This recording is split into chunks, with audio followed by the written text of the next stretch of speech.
क्या आप भी लाइट का काम करते हैं और इसमें आप पार लाइट या डीजे में पार लाइट तो यूज करते ही होंगे इस टाइप की। तो आज की इस वीडियो में मैं आपको बताऊंगा कि इन पार लाइट में क्या क्या खासियत होती है, क्या क्या रिपेयरिंग पार्ट्स इसके अवेलेबल होते हैं और इनमें क्या क्या मिस्टेक आती है और कहां कहां तक आ सकती है और ये कौन कौन सी कंपनी की बेटर होती है। तो मेरा नाम है राजकुमार और हेलो लाइटिंग कम्युनिटी, कैसे हैं आप लोग। आज की इस वीडियो में सारे डाउट में क्लियर करूंगा। ये सारे डाउट क्लियर करने से पहले मैं आपको बता दूं कि आज हमारे पास आई है बिग डिपर की पार लाइट जो कि 007 मॉडल की है, जो कि काफी लेटेस्ट मॉडल है और काफी ज्यादा फेमस है। बहुत सारे लोग इसको यूज करते हैं। लगभग जहां तक मेरा नॉलेज है कि रूरल एरियाज में जितने भी डीजेस या लाइट वाले होते हैं उन सभी के पास ये वाला मॉडल तो मिल ही जाएगा, क्योंकि इसकी ब्राइटनेस बहुत अच्छी होती है, बहुत अच्छी इसकी रेट होती है और इसके बाद इसके पार्ट्स जो है वो मार्केट में मिल जाते हैं। इसलिए ये वाला मटेरियल लगभग सभी के पास अवेलेबल होता है। तो आज की इस वीडियो में पहले आपको मैं बता देता हूं कि इसमें क्या मिस्टेक है, उसके बाद हम इसको रिपेयर भी करके बताएंगे आपको, और उसके साथ साथ इसमें क्या क्या पार्ट्स उड़ने की संभावना होती है और क्या क्या आपको मार्केट में मिल जाता है और कहां पर मिलेगा, ये भी मैं आपको इस वीडियो में पूरा का पूरा क्लियर करूंगा। तो सबसे पहले स्टार्ट करते हैं पार्ट 1 से, जहां मैं इसको बताऊंगा कि इसमें क्या मिस्टेक है। तो चलिए इसको मैं खोल लेता हूं। तो सबसे पहले तो यहाँ पर आप लोगों को इसमें यहाँ पर साइड में 2 स्क्रू रहते हैं, एक तो ये वाला और उसके साथ यहाँ पर ये वाला। इन दोनों को, ये जो पार्ट्स हैं इनको अलग करने के लिए, उससे अलग होने के लिए पहले अपने को सामने की ये जो ऊपर वाली प्लेट है इसको खोलना पड़ेगा, तभी ये जो प्लेट है वो अलग होगी। तो चलिए सबसे पहले प्लेट को ये अपन खोल देते हैं।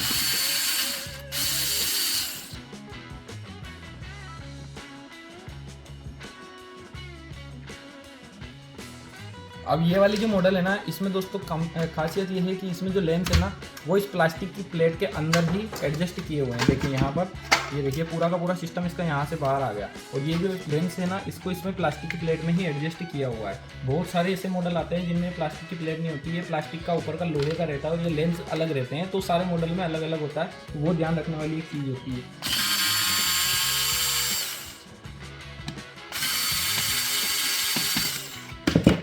ये जो मॉडल हमारे पास अवेलेबल है ना, ये 007 का ओरिजिनल मॉडल है। ओरिजिनल मॉडल की खासियत बताता हूँ आपको कि ये अंदर से खुलता है, बाकी सारे मॉडल जो वो बाहर से ही खुल जाते हैं। और अभी इसकी एक और खासियत बताऊंगा आपको मैं।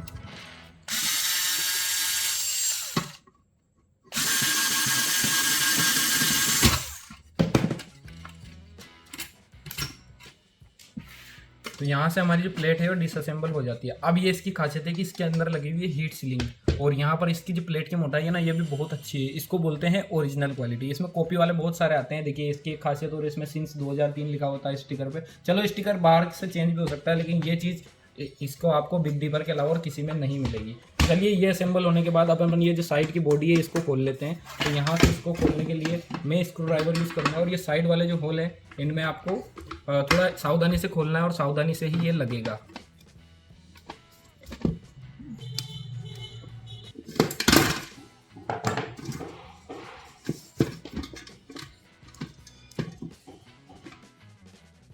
तो यहाँ से देखिए इसको मैंने कर दिया है डिस्कनेक्ट, और अब मैं इसके सारे के सारे सामान जो है उसको बाहर निकाल देता हूँ।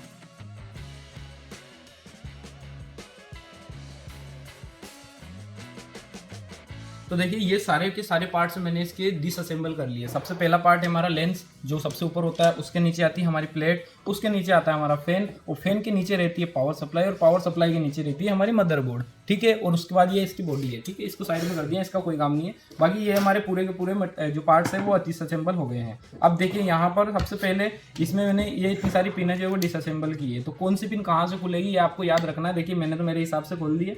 बाकी मैं इसको वापस से असेंबल करता हूँ और इसको मैं चला के देखता हूँ कि इसमें मिस्टेक क्या है, फिर उसके बाद मैं आपको बताता हूँ। तो देखिए यहाँ पर सारी की सारी पिन जो है मैंने दोबारा से असेंबल कर दी है, और अब मैं इसको कर देता हूँ उल्टा, और मैं इसमें जो है वो पावर देके देख लेता हूँ कि इसमें सबसे पहले तो मिस्टेक क्या है। जहाँ तक मुझे पता है कि इसके अंदर कोई मिस्टेक नहीं है, लेकिन कस्टमर का कहना है तो वो मान लेते हैं। देखिए हमारा सबसे पहले तो ये पूरा कंप्लीट चालू है। बाकी मैं फिर भी आपको एक्सप्लेन कर देता हूँ कि ये जो है हमारा जो प्लेट है हमारी, ये जो है ये होती है 60 बल्ब वाली, इसमें 54 बल्ब वाली भी आती है। तो 54 बल्ब और 60 बल्ब में अंतर क्या होता है, वाट के हिसाब से होता है। वाट के हिसाब से मीन्स ये जो है वो 180 वाट की प्लेट है, इसमें 90 वाट की भी आती है, इसमें 120 की भी आती है। बहुत सारी वेराइटी है। सोवा कंपनी अलग आती है, फिर उसके बाद बिग डिपर अलग आती है, बाइसन अलग आती है। बाकी 3 प्लेयर जो मैंने आपको बताए हैं तीनों टॉप में है। सबसे पहला प्लेयर इसमें बिग डिपर होता है, दूसरा प्लेयर इसमें बाइसन होता है, और तीसरा जो है वो सोवा होता है, जो कि पूरे ऑल इंडिया ओवर में टॉप पर बैठे हुए टॉप 3 यही होते हैं। इसके बाद बहुत सारे बीम वाले भी हैं, बहुत सारे अलग अलग ब्रांड है, लेकिन वो हाई लेवल में होते हैं तो इनको हर कोई परचेस नहीं कर पाता। मैं मिड रेंज की बात कर रहा हूँ आपको। हायर लेवल में और अवेलेबल है मार्केट में, लेकिन मिड रेंज में यही तीनों अवेलेबल है। चलिए मेन पते की बात करते हैं। इसमें देखिए सबसे पहले यहाँ पर आप आइए, तो यहाँ पर हमारा फ़ैन चल रहा है। मैंने इसको जैसे ही पावर दिया तो इसका फ़ैन जो है वो चल रहा है। अगर आपके केस में फ़ैन भी ना चले तो सबसे पहले आपको चेक करनी है इसके नीचे लगी हुई पावर सप्लाई। ये पावर सप्लाई दोस्तों आपके केस में अलग हो सकती है। देखिए जैसे पहले मैं आपको इसमें बता देता हूँ, इसके केस में है यहाँ पर 180 वाट की पावर सप्लाई लगी हुई है, जो कि इस पर स्टिकर पे लिखा होता है। अगर आपके केस में स्टिकर भी नहीं होता ना, तो आप स्टिकर को जो है वो चेंज करके, या इसके ऊपर जो फैन लगा होता है इसके ऊपर ये कितने वोल्ट का फैन है, यहाँ पर देखिए लिखा हुआ है कि ये 36 वोल्ट का फैन है। यहाँ पर इस प्लेट पर भी कहीं ना कहीं तो मेंशन होगा ही। देखिए यहाँ पर सेंटर में लिखा हुआ है कि ये 36 जो है वो 36 वोल्ट का फैन है। 54 एलईडी इसमें है और 50-50 एसएमडी ये वाली जो है वो लगी हुई है। ये इस मॉडल, इस एलईडी को 50-50 मॉडल को बोलते हैं। ये आरजीबी एलईडी है। फिर उसके बाद आते हैं इसके मदरबोर्ड पे। यहाँ पर मदरबोर्ड लगा हुआ है, इस के ऊपर कोई मॉडल नंबर नहीं लिखा होता है। ये डिपेंड करता है पावर सप्लाई के आउटपुट वोल्टेज के ऊपर। यहाँ पर सिर्फ वोल्टेज लिखे होते हैं कि कितने वोल्टेज पर काम करेगी, ऑपरेट करेगी, और कौन से मॉडल के साथ ये कंपेटिबल है। उसके साथ फैन भी हमने चेक कर लिया। तो पहली कंडीशन में तो आपको बताते हैं, देखिए जैसे मैंने इसको पावर दी, अगर मान लीजिए अपना ये एलईडी जो है वो मैंने इसको डिस्कनेक्ट कर दिया है, नहीं चल रहा है, ठीक है, तो सबसे पहली कंडीशन में तो अपने को चेक करनी होती है पावर सप्लाई। पावर सप्लाई अगर चल रही है तो इसका मतलब फैन भी चलेगा। अगर फैन चल रहा है, पावर सप्लाई चल रही है, फैन भी चल रहा है, और आपके मदरबोर्ड में पावर नहीं आ रही है, देखिए यहाँ पर इसमें पावर आ रही है ना, अगर इसमें पावर नहीं आ रही है तो इसका मतलब ये है कि ये अपना काम जो है सप्लाई प्रॉपर कर रही है और फैन भी चला रही है, लेकिन मदरबोर्ड तक पावर नहीं पहुँच रही है। या तो इसका वायर कहीं से टूटा हुआ है, या मदरबोर्ड में ये जो मोसपेड आपको दिख रहे हैं, ये 3 मोसपेड आपके में छोटे या बड़े हो सकते हैं। ये इंपोर्टेड मटेरियल होता है, इसलिए इसमें छोटे होते हैं, इंडियन मटेरियल में थोड़े बड़े रहेंगे। तो ये अगर ये आपको दिख रहे हैं कि ये जल रहे हैं, तो इसका मतलब सीधा सीधा अपने मदरबोर्ड में जो है वो फॉल्ट है।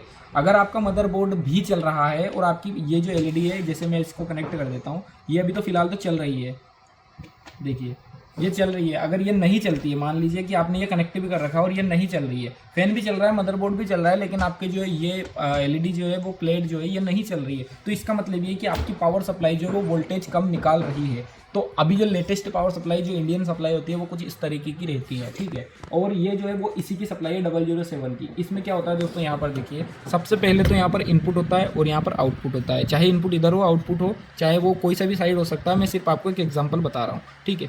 इसमें आपको एक फ्री सेट मिलता है आउटपुट की साइड। यहाँ पर देखिए ये जो है ये होता है एक pre set. Pre set means इसको आप, ये पहले से सेट होता है, लेकिन आप अपने हिसाब से भी इसको सेट कर सकते हैं। और ये जो प्री सेट होता है इसको आप टेस्टर पेचकस की सहायता से घुमा सकते हैं। तो सबसे पहले तो आप मल्टीमीटर से यहाँ पर अपना आउटपुट वोल्टेज चेक करिए कि कितना वोल्टेज आ रहा है। जैसे ये 36 वोल्ट की प्लेट हमारी है, तो इसमें भी आपको 36 या 37 वोल्टेज चाहिए। थोड़ा डाउन भी जाता है जब व्हाइट कलर आता है, क्योंकि व्हाइट कलर आने पे ये तीनों, इसमें एक एलईडी के अंदर 3 कलर है और ये तीनों कलर सब एक साथ चलेंगे तो ये वोल्टेज ड्रॉप करते हैं। तो उसके लिए यहाँ पर थोड़े से ओवर वोल्टेज भी जरूरी होते हैं। अगर वोल्टेज कम ज़्यादा आ रहे हैं तो आपको ये सब प्रीसेट जो है इसको घुमाना होता है। ये कुछ इस तरीके से लेफ्ट और राइट घूम जाता है, ये वोल्टेज अप और डाउन कर देता है। उससे आपकी जो पावर सप्लाई है, सबसे पहला सोल्यूशन आपका यहाँ से हो जाएगा। अगर आपका सोल्यूशन यहाँ से नहीं होता है तो सब आपको वोल्टेज, आउटपुट वोल्टेज चेक करने हैं कि अपनी पावर सप्लाई जो है आउटपुट वोल्टेज कितने दे रही है। अगर मान लीजिए आपका प्रीसेट खराब हो जाता है किसी कंडीशन में और ये आउटपुट वोल्टेज इसको 36 चाहिए और ये 33 ही आपको दे रहा है या 32 दे रहा है, क्योंकि ये सप्लाई जो 32 से 40 तक आती है और ये 36 पर सेट होकर आता है, तो ये ओवर वोल्टेज भी निकाल सकती है और कम भी निकाल सकती है। तो अगर आपका ये मदरबोर्ड जो है या पावर सप्लाई जो है ये कम वोल्टेज आपको प्रोड्यूस करके दे रहा है, तो उस कंडीशन में आप इस प्रीसेट को घुमा लीजिए। और अगर प्रीसेट भी नहीं चलता है तो इसको आपको खोल करके नया लगाना पड़ेगा, या फिर आपका लास्ट ऑप्शन रहेगा, अगर आप ज़्यादा ही रूरल एरिया में हैं तो सप्लाई को चेंज कर दीजिए। तो ये तो हो गया अपना पहला सोल्यूशन। दूसरा सोल्यूशन अपना ये है कि सप्लाई चल रही है लेकिन फैन नहीं चल रहा है। तो फैन अगर नहीं चलता है तो ये जो प्लेट है दोस्तों ये बहुत ज़्यादा गर्म होती है, इसीलिए इस पर हीट सिंक लगा होता है। अगर फैन नहीं चलता है तो इसमें गर्मी की वजह से जो हमारा मदरबोर्ड है ये हैंग हो जाता है। अगर ये मदरबोर्ड हमारा हैंग हो जाता है तो जिस फंक्शन पे, जैसे अभी फिलहाल मैं इसको चला रहा हूँ CC60 पर, जिस फंक्शन पर आप इसको रन करना चाहते हैं वो फंक्शन आपका नहीं चलाएगा और वहाँ पर ये जाकर के हैंग हो जाता है। इसकी वजह से बहुत बार अपनी पावर लाइट चलती भी और नहीं भी चलती है। और किसी किसी कंडीशन में क्या होता है कि बहुत सारे कस्टमरों का हमारे पास जो आया है वो उसके हिसाब से मैं बता रहा हूँ ब्लिंक करती है, जैसे अपनी पिक्सल ब्लिंक करती है उसी तरीके से ये भी ब्लिंक करती है। तो उस कंडीशन में अपनी पावर सप्लाई वो ख़राब होती है। उसी कंडीशन में अपना मदरबोर्ड भी ख़राब हो सकता है, क्योंकि मदरबोर्ड में भी 3 चैनल रहते हैं, रेड, ग्रीन, ब्लू के लिए। जैसे इसमें आपको एक एलईडी में 6 तार दिख रहे हैं ना, ये 2 तार रेड के हैं, 2 ग्रीन के और 2 ब्लू के, यहाँ पर लिखा भी हुआ है कि तीनों प्लस है और उसके बाद यहाँ पर RGB लिखा हुआ है। तो ये न्यूट्रल कट में काम करता है। उसके अलावा ये प्लस कट में काम क्यों नहीं करता, क्योंकि इस पर लोड पड़ता है, इसलिए न्यूट्रल कट में काम करता है। ठीक है, पहली बात तो ये क्लियर। दूसरी चीज़, अगर मान लीजिए आपका ये भी सही है, आपकी सप्लाई भी सही है, आपका ये भी सही है, फिर भी ये ब्लिंक कर रहा है, तो उसका मतलब है कि आपके मदरबोर्ड को पावर कम पड़ रही है, या तो वोल्टेज कम पड़ रहे हैं या फिर पावर कम पड़ रही है। पावर या वोल्टेज क्या होता है, बात होती है पावर, तो वोल्टेज तो होते हैं इसको ऑपरेट करवाने के लिए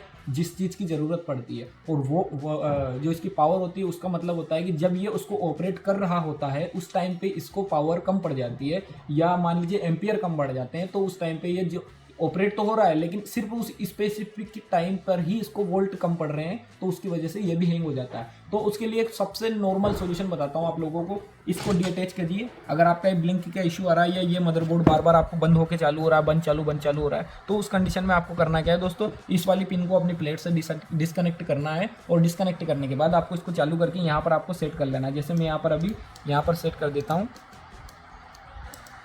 चलिए मैं यहाँ पर कुछ भी यहाँ पर C1 सेट कर दिया हूँ, C1, और यहाँ पर मैं इसको प्ले कर देता हूँ, और इसको मैं अभी फिलहाल कलर की वजह से उल्टा कर देता हूँ। देखिए रेड कलर में चल रहा है, रेड कलर में ओके है, और इसको चेक करने का भी अच्छा सिस्टम है। रेड, उसके बाद यहाँ पर 60 आ गया ना, देखिए यहाँ पर DF में ये सारे कलर निकाल देगा, और इसके सारे कलर निकल गए, इसका मतलब है कि पावर सप्लाई पे लोड नहीं पड़ रहा है। लेकिन किसी कंडीशन में ऐसा होता है कि पावर सप्लाई पे ये चल भी रहा है, ओके चल भी रहा है, लेकिन इसका फैन जो है वो कम ज़्यादा स्पीड कर रहा है। इसका मतलब फाइनल ये है कि अगर आपने इसको खोल ही दिया है तो इसकी पावर सप्लाई को चेंज करने में ही फ़ायदा है। बाकी मदरबोर्ड भी मार्केट में अवेलेबल होते हैं, कुछ इस टाइप के ये मदरबोर्ड आते हैं, और ये मदरबोर्ड जो मॉडल नंबर से आते हैं, यहाँ पर 007 यहाँ पर लिखा हुआ है, किसी पर नहीं लिखा होता है, किसी पर लिखा होता है। देखिए दिखने में सब कुछ सेम है, एक बाइसन का है और एक इसमें 007 या बिग डीपर का है। तो यहाँ पर देखिए इनमें भी वोल्टेज का इशू होता है, यहाँ पर लिखा होता है, इसमें 24 वोल्ट लिखा हुआ है, यहाँ पर ये 24 वोल्ट लिखा हुआ है, ये 36 वोल्ट लिखा हुआ है, क्योंकि ये 007 का, और 007 के भी 2 मॉडल आते हैं, जो कि एक 36 वोल्ट पर काम करता है, एक 24 वोल्ट